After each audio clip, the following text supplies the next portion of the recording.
Greetings to my fellow explorers of all things Jewish. I'm really excited to introduce you to my grandmother, the Israeli folk singer, Tova Ronni. Shalom, shalom, shalom aleichem. Shalom, shalom, shalom aleichem. Hava netzeh b'machol, hava netzeh b'mcholot, hava netzeh b'machol, hava netzeh b'mcholot.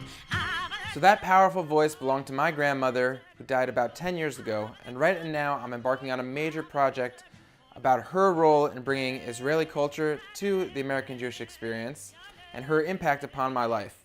We've all been uniquely impacted by different people in our Jewish journey. I'd love to hear in the comments from you who has had a unique impact upon you. Now let me tell you a little bit more about Tova.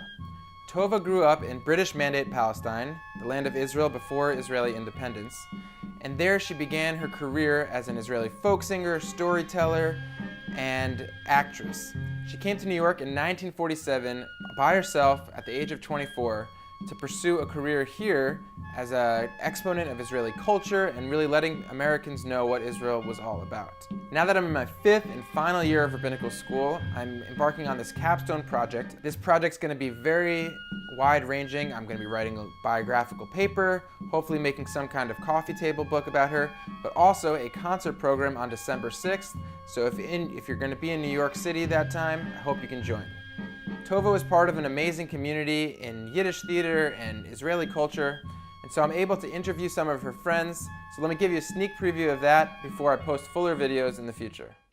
I think she was very successful because the Jewish people never had anything like that.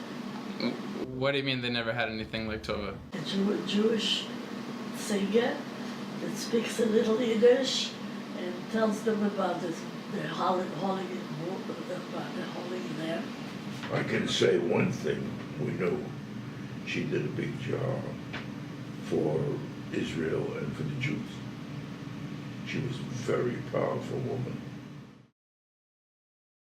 Now Tova left behind a treasure trove of artifacts and documents. Let me show you how I'm digging into that. I'm in the building storage unit in the basement. Gonna dig into one of these old storage units with all my grandma's old stuff, see what I can find.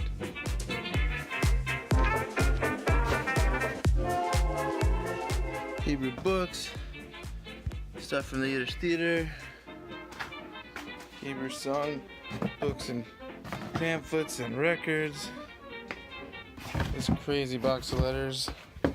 It's the most intimidating one. Probably the coolest.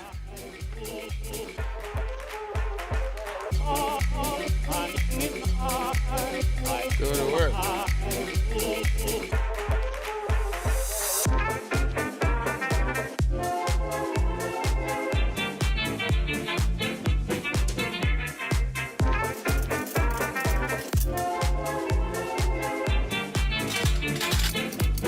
Now I've got a whole lot of work to do going through those 20 some odd boxes.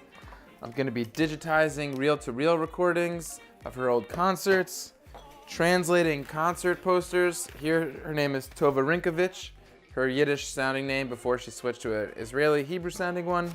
But there's amazing things I know I'm going to discover, but already her impact has been so significant upon me. I have learned a lot of lessons from Tova, including that Judaism is not only about prayer and deep study, but Judaism is also expressed through music, community, connection to Jews throughout the world, and a deep, deep connection to the land of Israel. Tova inspired me in all of these ways. If you'd like to keep me around as a modern guide to meaningful Jewish life, I hope you'll subscribe and follow Rabbi T, and we can continue this conversation together.